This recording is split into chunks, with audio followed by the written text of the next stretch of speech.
I caught her in the act right in front of me, not in some hidden hotel room, not through texts or late-night whispers. Number Emily had the audacity to do it right in my face at her own work party. Her hand on his chest, his fingers grazing her waist, their eyes locking like I wasn't even there. The guy, Brad, her coworker, some self-absorbed finance bro with a cocky smirk and a handshake that tried too hard. I played it cool for now, but the second his smug, I own this room attitude turned toward me, I knew it was about to go down. "Hey man," Brad grinned, sizing me up. "Emily tells me you're into boxing or something?" Emily's nails dug into his arm, her fake laugh grating against my ears. "Oh, babe, don't be shy. Brad does MMA. He's really good. Maybe you two should, compare notes." I exhaled slowly. So that's how she wanted to play it. Brad smirked. "Think you could take me?" I smiled back. "Why don't we find out?" And just like that, the whole party turned toward us. Brad's smirk widened like he thought this was some kind of joke. The guy was used to being the center of attention, used to people kissing his ass, but he had no idea who he was messing with. Emily clung to his arm, her fingers curling around his sleeve like she was his girl, not mine. That stung more than I'd ever admit. "Relax, babe," she cooed, her voice dripping with fake innocence. "It's just a little fun. Just a little fun." I looked at her, really looked at her, and in that moment, something clicked. The way she avoided my eyes, the way she licked her lips, the way her body leaned toward him, not me. She was daring me. Brad chuckled and took a lazy sip of his drink. "Tell you what, man, let's make it interesting." He pulled off his suit jacket, rolling up his sleeves, revealing toned forearms that had clearly spent time in a gym. The crowd around us grew, voices murmuring with anticipation. The office guys were grinning, the women whispering, Emily watching with something dangerous flickering in her eyes. Brad cracked his knuckles. "Let's see if that boxing of yours is worth a damn." The tension was thick. I could hear the music thumping, glasses clinking, but all I could focus on was him and her. She wanted this.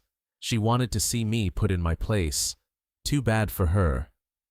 I wasn't the kind of guy who backed down. I took a step closer, rolling my shoulders. My body relaxed, but my mind already calculating. Brad thought this was just some cocky office sparring match. He didn't know that I'd spent years in the ring, that I'd taken hits from guys twice his size and walked away grinning. He threw the first punch. Big mistake. I dodged easily, stepping to the side, making him stumble forward.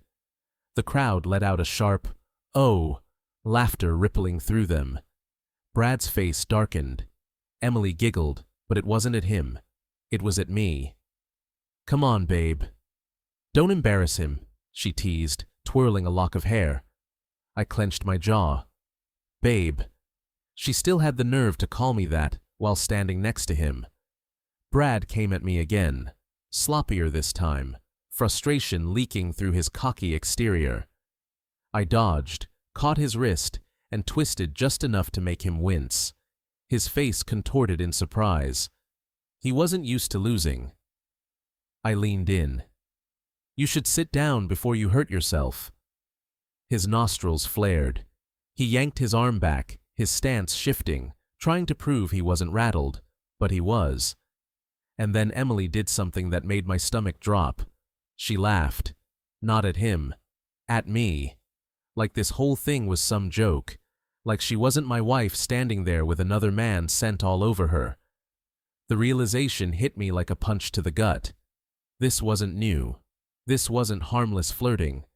This was something deeper. Something that had been going on long before this night. My hands curled into fists, but not because of Brad anymore. Because of her. Emily leaned into Brad, her manicured fingers grazing his chest like it was the most natural thing in the world. She wasn't trying to hide it. She wasn't even looking at me anymore. Brad smirked, shaking out his wrist like he was still ready to go. But I wasn't focused on him anymore.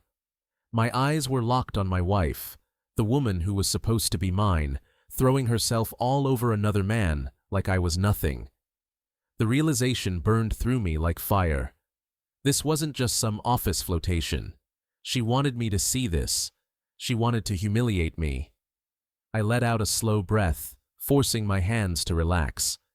If I lost control now, if I swung, I'd give them exactly what they wanted, a scene. A reason for her to twist this into being my fault. Emily finally turned to me, her lips curving into a taunting smile. "You okay, babe?" Her voice was sweet, sickeningly fake, but her eyes were gleaming with something else. Power.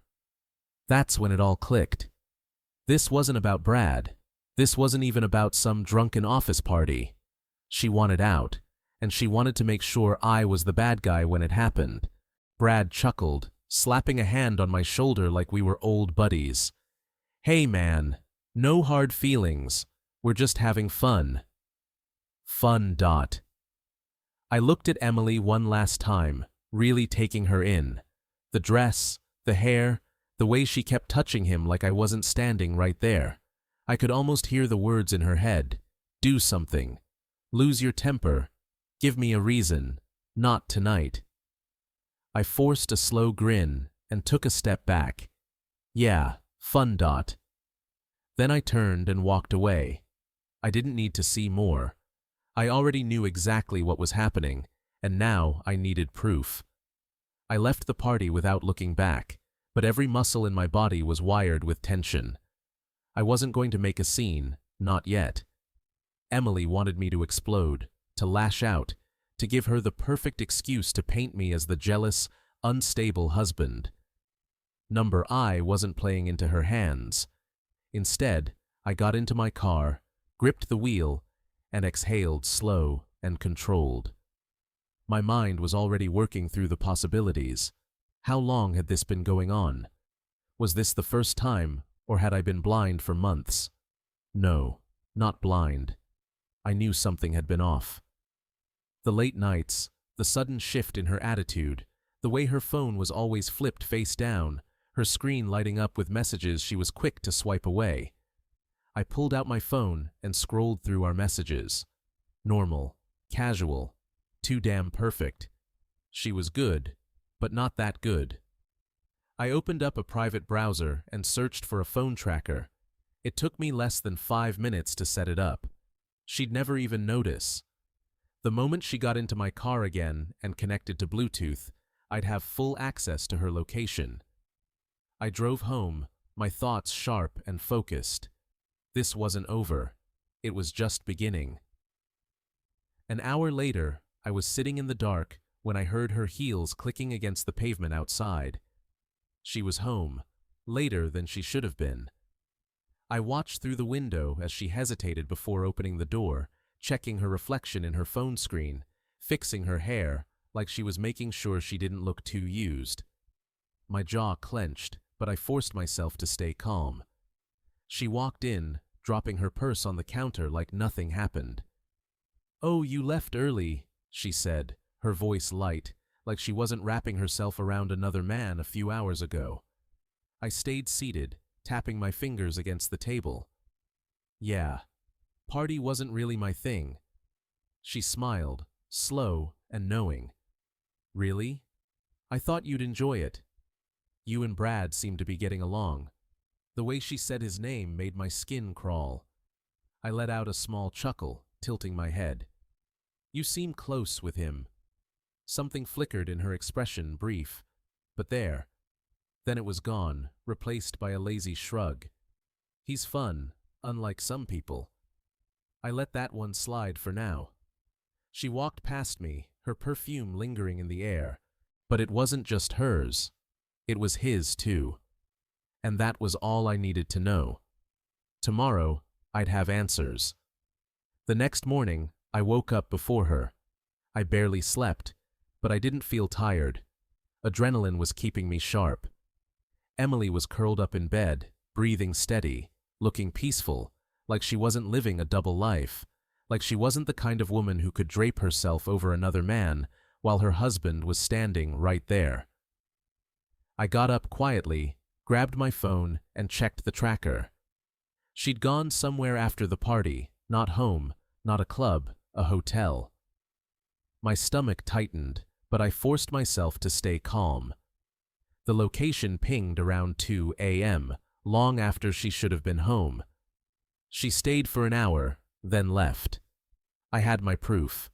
Now I just needed to see how deep this went. I got dressed and headed downstairs, making coffee like it was any other morning. A few minutes later, Emily came down, stretching like she didn't have a single care in the world. She kissed my cheek, casual, almost robotic. Morning. I let it happen, hiding the disgust curling in my gut. She sat across from me, scrolling through her phone. So, what's your plan for today? I looked at her, really looked at her. Did she feel guilty? Did she even care? Nothing. Just another day. I sipped my coffee. Got some things to take care of.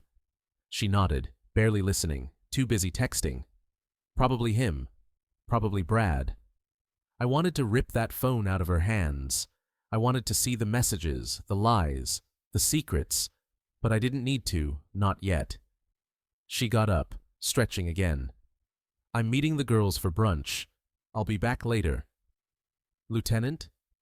I knew exactly where she was going. I leaned back, keeping my tone easy. Have fun. She flashed a quick smile and disappeared upstairs to get ready. As soon as I heard the shower running, I grabbed her purse. She never let it out of her sight, never left it lying around. But today, she slipped. I reached inside and pulled out her second phone. Burner phone. Locked. My pulse pounded in my ears, but I shoved it back inside before she could catch me. I had enough. She thought she was playing me. She had no idea what was coming. I waited until she left, watched from the window as she walked to her car, phone in hand, probably texting him. She didn't even glance back. The second she pulled out of the driveway, I grabbed my keys and followed. She wasn't going to brunch. I kept my distance, careful not to get too close. The tracker showed her location updating in real time, and sure enough, she was heading straight to the hotel. The same damn place from last night. My hands gripped the wheel, knuckles turning white. Every second that passed, every turn she took, was just more confirmation of what I already knew. But knowing wasn't enough. I needed to see it. She pulled into the parking lot and parked near the side entrance. Like she'd done this before. Like she knew the routine. I parked a few spots away and watched. She got out, checked her reflection in the car window, fixed her hair. Then she pulled out her burner phone and typed something before tucking it back into her purse. A few seconds later, a black BMW pulled up, and out stepped Brat. He wasn't in his usual office suit. Number. This time he was dressed casual, jeans, t-shirt, sunglasses, relaxed, like he had nothing to hide, like he wasn't about to walk into a hotel with my wife. Emily smiled at him, the kind of smile she used to give me. Brad smirked, said something, and she laughed too hard, too eager. Then she reached for his arm just like she had at the party, and together they walked inside. No hesitation, no guilt. I sat there gripping the wheel so tight my fingers ached. My jaw clenched so hard it felt like my teeth might crack. But I didn't move. Not yet. Storming in now? That would be stupid. Emotional. That's what she wanted. An explosion. A meltdown. Something she could twist against me. Number I wasn't going to give her that satisfaction. I pulled out my phone, opened the camera, and started recording. If she wanted to play games, fine. But I was going to win. I kept the camera steady, zooming in as they walked through the glass doors of the hotel. Emily didn't even check her surroundings. No paranoia, no second guessing, just confidence. Like she knew she had me under control. Brad placed his hand on her lower back as they approached the front desk. She giggled, flipping her hair over her shoulder, completely at ease. I clenched my jaw, but I didn't stop recording. The receptionist barely looked up as Brad slid a credit card across the counter. Routine. This wasn't his first time doing this. Hell, I bet money it wasn't even their first time at this hotel. I caught the moment Emily leaned in, whispering something in his ear. His smirk widened. The receptionist handed them a key card, and they disappeared down the hallway. I exhaled slowly, my pulse hammering in my ears. I had my proof, but I wasn't done yet. I stepped out of my car and walked into the hotel, keeping my expression neutral. The receptionist barely glanced at me. "Excuse me," I said, keeping my voice casual. "My buddy just checked in Brad. Tall guy. I forgot what room he's in." The receptionist hesitated. I pulled out my wallet, slid a crisp 100 across the counter. "I just need to drop something off for him." The hesitation disappeared. "Room 714, she muttered, slipping the bill into her pocket. I nodded, turned, and walked toward the elevator. My mind was eerily calm. No rage, no impulse to break something, just a cold, focused clarity. I wasn't here to catch them. I already had proof. I was here to end this. The elevator dinged, doors sliding open. I stepped inside, pressed the button for the 7th floor, and waited. The ride up felt like forever. When the doors finally opened, I walked down the carpeted hallway, counting the numbers on the doors. Then 714. I stopped in front of it, listening. Muted laughter. A low murmur of voices, the unmistakable rustle of movement inside. I pulled out my phone, hit record, and knocked. Silence. Then footsteps. Then the door cracked open just a sliver, Emily's face peeking out. The blood drained from her face the second she saw me. Her mouth opened, but no words came out. I smiled. Cold. Sharp. Final. Surprise. Emily's face went pale, her breath hitching. She looked like a deer caught in headlights, completely frozen. Then, just as quickly, she tried to compose herself, tightening her grip on the door and forcing a strained smile. "What are you doing here?" she asked, her voice a shaky whisper. I tilted my head, still recording. "Funny. I was about to ask you the same thing." She shifted, blocking the doorway with her body. I could hear movement inside Brad's footsteps, the rustle of sheets, a muffled curse. He knew. Emily exhaled sharply, eyes starting behind her before locking onto mine again. "Listen, I can explain." I laughed. "Hello," humorless chuckle. "Yeah? Go ahead. Explain why you're in a hotel room with your coworker in the middle of the day." Her jaw clenched, panic flickering behind her eyes. She knew there was no way out of this. Then, like flipping a switch, she changed tactics. "You're acting crazy," she snapped, voice rising. "You're following me now? Do you even hear yourself?" There it was. The deflection. The classic turn it back on in strategy. I didn't bite. Instead, I just lifted my phone slightly, making sure she saw the red recording light. She inhaled sharply. "Are you serious? You're recording this?" I smiled, just making sure I remember your explanation. That's when he spoke. "Dude, just chill." Brad's voice came from inside the room. "You're making a scene." I let out a slow breath, gripping the door frame to keep my hands from doing what they wanted to do. Emily turned, whispering something to him, before looking back at me, her face twisting into mock outrage. "You have no right to invade my privacy like this." That almost made me laugh. Privacy? She cheated, lied, humiliated me, and now she wanted to play the victim? I stepped forward, lowering my voice. "You want privacy? Then why'd you do this in a public hotel with a guy who can't even keep quiet?" Brad cursed again. "All right, man. Enough." And then the coward finally showed his face. He stepped beside her, still in his jeans, shirt slightly wrinkled. He ran a hand through his hair like this was just an inconvenience, like he wasn't standing in front of the man whose wife he'd been screwing. I stared at him. Long, hard. He shifted. I saw it then, that flicker of doubt in his eyes. The realization that I wasn't here to yell and scream like some weak, heartbroken idiot. I was calm, and that terrified him. Emily must have felt it too, because her whole demeanor changed again. Now she looked nervous, like she finally understood that this wasn't just going to go away. I took one last look at both of them, my grip tightening around my phone. Then I simply said, "We're done." Emily's mouth opened, but I didn't give her the chance. I turned, walked away, and left them standing there. Because this wasn't just about catching her. This was about making sure she never forgot who she underestimated. I walked out of that hallway, out of that hotel, and straight to my car. My hands were steady as I gripped the wheel, but my chest was burning. Not with sadness, not even with rage, just clarity. I finally saw her for what she was. A liar. A coward. A woman who didn't respect me enough to even hide it properly. I checked my phone still recording.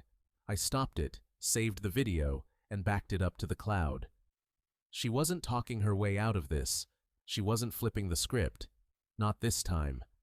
My phone buzzed. "Emily, wait. Can we talk?" I smirked. Now she wanted to talk? I tossed my phone onto the passenger seat and started the engine. Let her sweat.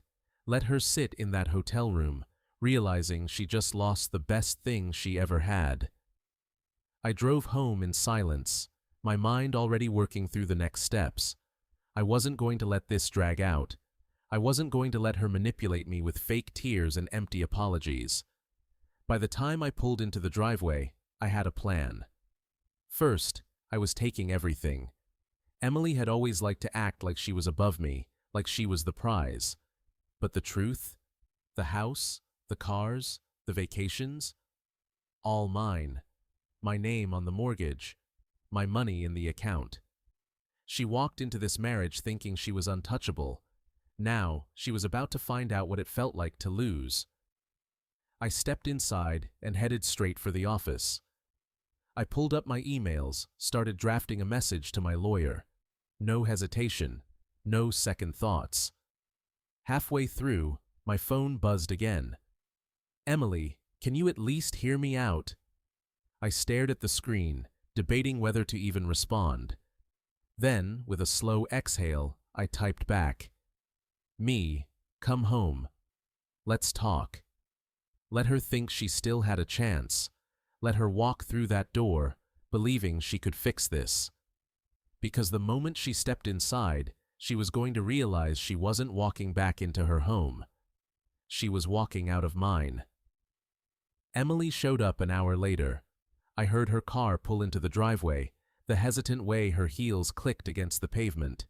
She paused at the door, probably rehearsing whatever excuse she thought would work on me. I didn't move from my chair. I just waited. The door opened, and there she was. Hair perfectly fixed, expression carefully crafted, just the right mix of guilt and defiance. Like she was ready to lie, but also prepared to flip the blame if needed. She closed the door behind her and let out a slow breath, placing her purse down. "Okay," she said, crossing her arms. "Can we be adults about this?" I almost laughed. "Adults?" I leaned back, folding my arms. "Go ahead. Explain." Her eyes flickered with hesitation. She wasn't used to this, me being this calm. She was expecting rage, a fight, an opening where she could twist things around. But I wasn't giving her one. She sighed dramatically, rolling her eyes. "Look, I know how this looks, but you've been so distant lately." I felt unappreciated. I never meant for it to go this far. I nodded as if I actually cared. "So you're saying it's my fault?" She softened her voice, stepping closer, her hands reaching for mine. No, babe. I'm saying I needed you, and you weren't there. I pulled my hands back before she could touch me. Her face twitched for a second, her mask slipping. You needed me? I repeated, letting the words sink in. You needed me. So you went to Brad? She inhaled sharply. It wasn't. I grabbed my phone, tapped the screen, and hit play. The video started. The hotel entrance, her laugh, the way she touched them, the key card, the door closing behind them. Her entire body stiffened. Her mouth opened, then closed. No words, no excuse. I let the silence stretch. Then I looked up at her and said, "Pack your things." She blinked, caught off guard. What? You heard me? I said, standing up. Your stuff, your clothes, your burner phone, all of it. Pack it. She let out a nervous laugh. Come on, you're being ridiculous. I stepped closer, lowering my voice. You lost, Emily. There's nothing left to talk about. The house? Mine. The bank account? Mine. Your reputation at work. I let that hang in the air. Guess who's getting that video? Her face dropped. You wouldn't, she whispered. I smiled. Try me. For the first time since I walked into that party, she looked scared. Good. She turned on her heel and stormed upstairs, slamming the bedroom door. A few minutes later, I heard drawers opening, the rustling of clothes being stuffed into a suitcase. I sat back down, exhaling slowly. It was done. She wanted to play games? She thought she could humiliate me? She just learned the hard way. I don't lose. Emily stormed down the stairs 20 minutes later, dragging a half-zip suitcase behind her. Her face was twisted with anger, but beneath it, I could see the panic. She never expected this. She thought she had control. She thought she could lie, manipulate, play the victim, and I'd fall for it. Not this time. She yanked her purse off the counter and turned to me, spitting out her last pathetic attempt at saving face. You know what? You're not even a real man. A real man would have fought for his wife. I let out a slow, humorless chuckle. A real man doesn't fight for a woman who spreads her legs for another dude in a cheap hotel. Her eyes flared with rage. She lifted a hand like she wanted to slap me, but she stopped herself at the last second. Maybe because she saw the look in my eyes. Maybe because she finally understood she was nothing to me now. She let out a sharp exhale and grabbed her suitcase, yanking the front door open. The cold night air hit her, and for a brief moment, she hesitated. She was realizing what just happened. She didn't just lose her husband. She lost the house, the security, the life she took for granted. She stepped outside, then turned back, desperation creeping into her voice. You're really doing this? I leaned against the doorframe, arms crossed. You already did. Her lips parted, but nothing came out. No more excuses, no more games. I reached for the door, locking eyes with her one last time. Then, without another word, I slammed it shut. Silence. For the first time in months, the house felt peaceful. I exhaled, rolling my shoulders, feeling a weight I didn't even realize I'd been carrying finally lift. I walked back to the kitchen, grabbed a beer from the fridge, and sat down. My phone buzzed. A text from an unknown number. Brad, yo man, let's be cool about this. No need to ruin careers over a woman. I smirked. The audacity of this guy. I tapped out a response. Me, check your email. I hit send. 5 seconds later, another text. Brad, WDF man, are you serious? I took a slow sip of my beer, watching the 3 little dots appear as he typed, then stopped, then typed again. Yeah, I was serious.